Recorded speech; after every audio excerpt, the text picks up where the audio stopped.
राधे राधे। जय श्री कृष्णा। आप सभी भक्तों को मेरा नमस्कार। चलिए आज हम सुनते हैं एकादशी की कहानी, ज्येष्ठ शुक्ल पक्ष की एकादशी की। तो इससे पहले आप सभी श्रोता भगवान विष्णु और माता एकादशी का स्मरण कर उन्हें प्रणाम करें और उनके श्री चरणों में नतमस्तक होकर उनसे प्रार्थना करें, हे भगवान हमारी मनोकामनाएं पूर्ण करिए, हमें समस्त प्रकार के पापों से, रोगों से, दोषों से मुक्ति दिलाइए। चलिए शुरू करते हैं।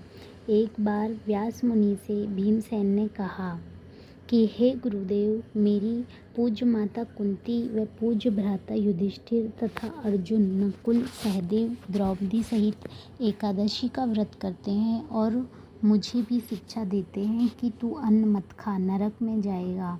मेरे उदर में वृक अग्नि का वास है, मैं उसे अन्न की आहुति न दूं तो चर्बी को चाट जाएगी। हे मुनि, शरीर की रक्षा करने के लिए मनुष्य का परम धर्म है। अतः आप ऐसा व्रत बताइए जो वर्ष में एक दिन करना पड़े और मन में व्याधियों का नाश करने वाला हो। सभी एकादशियों का फल उसके करने से मिल जाए और मुझे स्वर्ग में संबंधियों के साथ ले जाए। भीमसेन की ये बात सुनकर भगवान व्यास जी बोले कि हे भीमसेन, ज्येष्ठ शुक्ल पक्ष की एकादशी का नाम निर्जला है। तुम उसी एकादशी को निर्जला व्रत करो। ठाकुर जी का चरणोडिक तो वर्जित नहीं है, मतलब भगवान का जो हम चरणामृत लेते हैं वो वर्जित नहीं होता व्रत में, क्योंकि वह तो अकाल मृत्यु को भी हरण करने वाला है। जो निर्जला एकादशी का व्रत श्रद्धा सहित करता है उसे सभी एकादशियों का फल मिलता है और वह निश्चय ही स्वर्ग को जाता है। व्रत में पितरों के निमित्त पंखा, छाता, कपड़े का जूता, सोना, चांदी या मिट्टी का बड़ा घड़ा और फल इत्यादि का दान करें।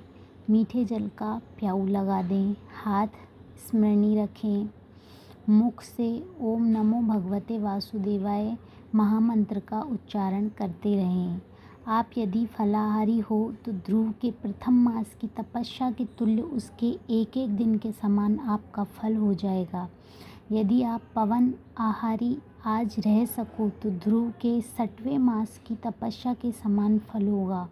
श्रद्धा को पूर्ण रखना, नास्तिक का संग न करना, दृष्टि में प्रेम का रस भरना, सबको वासुदेव का रूप समझकर नमस्कार करना, किसी के दिल की हिंसा न करना, अपराध करने वालों का दोष क्षमा करना, क्रोध का त्याग करना, सत्य भाषण करना, जो हृदय में प्रभु की मूर्ति का ध्यान करते हैं और मुख में 12 अक्षर मंत्र का ज्ञान करते हैं, वे पूर्ण फल को प्राप्त करते हैं। रात्रि को रामलीला, कृष्ण लीला, कीर्तन के सहारे जागरण करना चाहिए। द्वादशी के दिन प्रथम ब्राह्मणों को दक्षिणा दें, फिर भोजन खिलाकर उनकी परिक्रमा करें। ऐसी श्रद्धा भक्ति से व्रत करने वालों को कल्याण प्राप्त होता है। निर्जला महात्म सुनने से दिव्य चक्षु खुल जाते हैं। प्रभु घूंघट उतारकर मन के मंदिर में प्रकट दिखाई देते हैं। इस एकादशी को पांडवी या भीमसेनी एकादशी भी कहते हैं। इस दिन हमें भगवान विष्णु को निरंतर दिन में, यदि हम व्रत भी नहीं करते तो स्मरण रखना चाहिए, पाप कर्मों से बचना चाहिए, झूठ से बचना चाहिए, किसी के भी दिल को नहीं दुखाना चाहिए।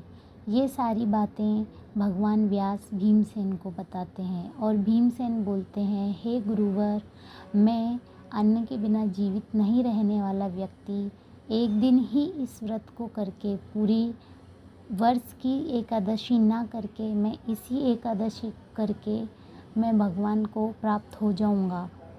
आपने मेरा ये मार्गदर्शन किया, हे मुनिवर, आप मेरा प्रणाम स्वीकार करिए।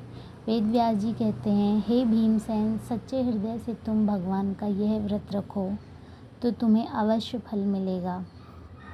इस दिन हमारी एक बात भी याद रखना, इस दिन फलाहार में अगर कोई फलाहार ले तो कैरी का सागार लेना चाहिए। कैरी जो फल है उसका सागर अवश्य सम्मिलित करें और भगवान को भी यह अर्पित करें। भगवान इस प्रकार हमने आपको यह एकादशी की कहानी सुनाई।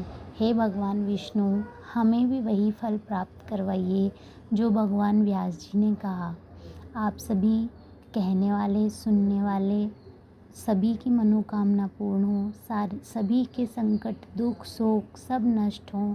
भगवान अपना आशीर्वाद सदैव बनाए रखे।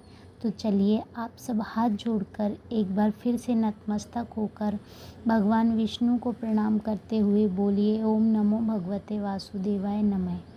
हे भगवान विष्णु, हम सबकी रक्षा करिए, हमारा प्रणाम स्वीकार करिए, हम आपके ही सेवक हैं।